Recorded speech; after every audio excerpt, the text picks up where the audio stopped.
এদিকে রাম মন্দির উদ্বোধনের আগে যেন ভেপু আরও জোরে বাজিয়ে দিলেন প্রধানমন্ত্রী।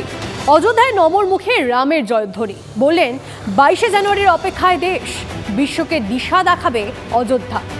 মন্দির উদ্বোধনের দিন ঘরে ঘরে প্রদীপ জ্বালাতে দেশবাসীর কাছে আহ্বান জানিয়েছেন প্রধানমন্ত্রী। অযোধ্যার মঞ্চ থেকে এদিন নেতাজির প্রসঙ্গও টানেন নমো।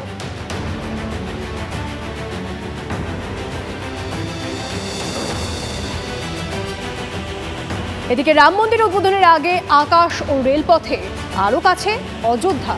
প্রধানমন্ত্রীর হাত ধরে চালু হলো অযোধ্যা ধাম রেল স্টেশন ও ঋষি বাল্মীকি আন্তর্জাতিক বিমানবন্দর। স্টেশন ও বিমানবন্দর তৈরি হয়েছে রাম মন্দিরের আদলে।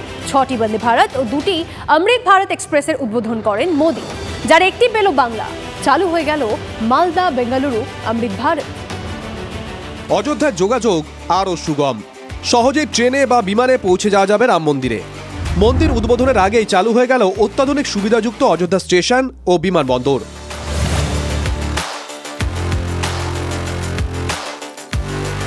শনিবার প্রধানমন্ত্রীর হাত ধরে উদ্বোধন হয় অযোধ্যা ধাম রেল স্টেশন ও ঋষি বাল্মীকি আন্তর্জাতিক বিমানবন্দরের। এদিন মোদির হাত ধরে সূচনা হয় 6টি বন্দে ভারত ও 2টি অমৃত ভারত এক্সপ্রেসের। বন্দে ভারতের পর এবার যাত্রা শুরু করলো অমৃত ভারত এক্সপ্রেস।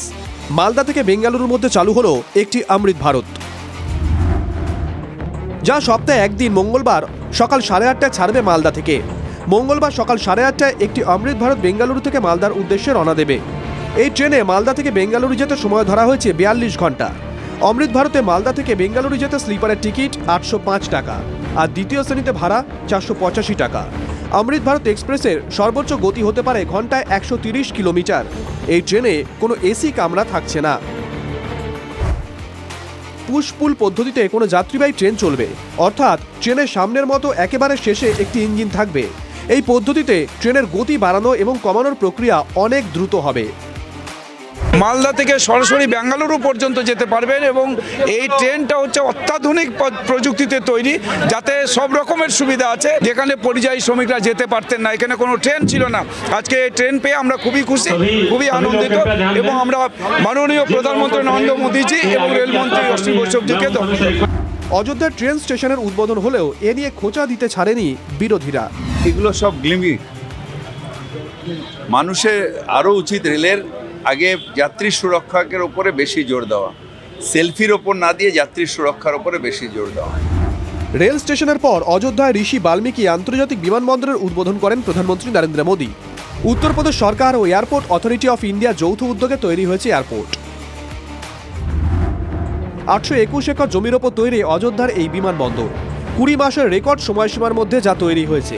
2200 মিটার রানওয়েতে আপাতত A321 এয়ারক্রাফট অপারেশন চলবে। পরবর্তীতে এই রানওয়ে দৈর্ঘ্য 3750 মিটার পর্যন্ত বাড়ানো হবে। দ্বিতীয় পর্যায়ে 50,000 স্কোয়ার মিটারের টার্মিনাল বিল্ডিং তৈরি হবে, যেখানে 4000 যাত্রী প্রতিদিন এবং 60 লক্ষ যাত্রী বার্ষিক যাতায়াত করতে পারবেন। জ্যোতির্ময় কর্মকার ও সুব্রতোষ ভট্টাচার্যের রিপোর্ট, TV9 বাংলা। এদিকে আরো একটা খবর দিই আপনাদের। উচ্চ মাধ্যমিক পরীক্ষায় এবার আসছে আমূল পরিবর্তন, বদল আসছে উচ্চ মাধ্যমিকের সিলেবাসে। সূত্রের খবর, পাঠ্য বইতে বড়সড় বদল আনছে সংসদ। অ্যাকাউন্টেন্সিতে যুক্ত হচ্ছে জিএসটি, বাদ পড়ছে value added tax. Computer application বিষয়ে আসছে আধুনিক কম্পিউটার ল্যাঙ্গুয়েজ। অঙ্কেও বেশ কিছু বদল আসছে বলে খবর।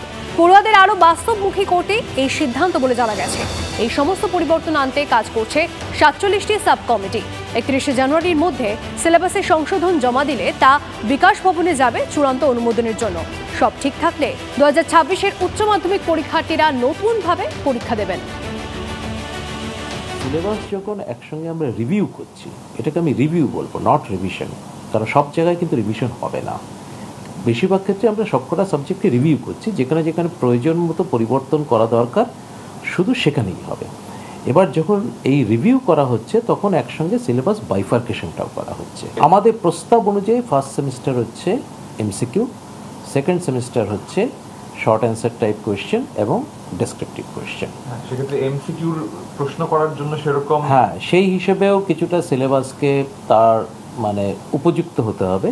কারণ আমরা যেহেতু একটা প্রস্তাব রেখেছি যে ফার্স্ট সেমিস্টারটা এমসিকিউ ভিত্তিক হবে, ফলে এমসিকিউ করার জন্য মানে মাল্টিপল চয়েস টাইপ কোয়েশ্চেন করার জন্য সিলেবাসেও ঠিক সেরকম কম্পোনেন্ট থাকা উচিত।